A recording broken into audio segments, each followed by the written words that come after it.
Recording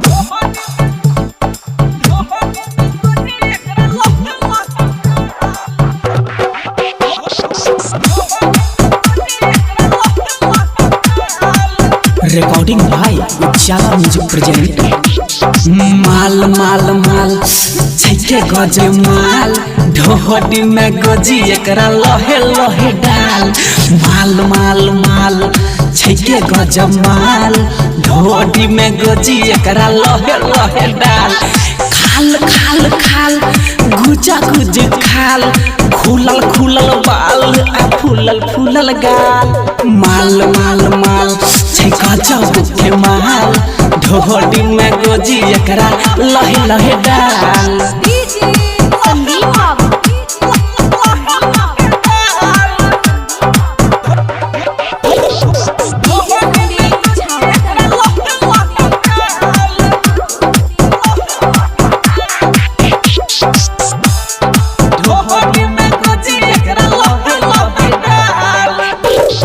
देख के छौरी जब दै छै कहीं सरे लागै छै गेले हमारा दिलवा में धैसरे। लागै छै गेले हमारा दिलवा में धैसरे। जवानी लागै छै एकर जुआल रे नैना से चलबै छै छौरी मिसाइल रे।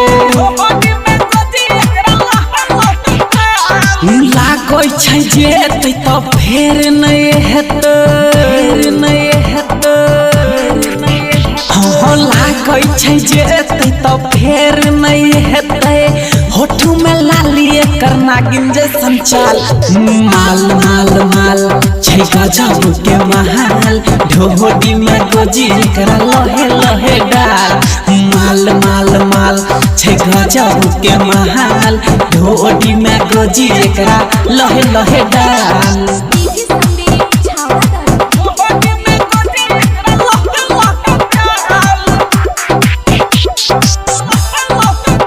रिकॉर्डिंग भाई उजाला म्यूजिक प्रेजेंट राघोपुर से। देखते ही चुबै छे मुहवा से पानी नाचे त गुटर गुटर टूटे जवानी।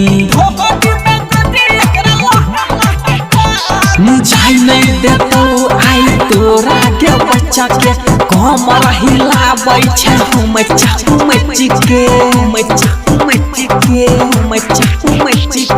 चंदन कहे छै छौरी कमाल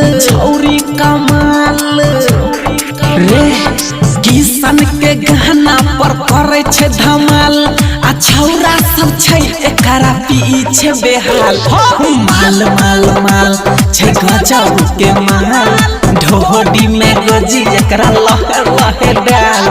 माल माल माल छै गजब के माल ढोहडी में गोजी एकरा लहे लहे डाल।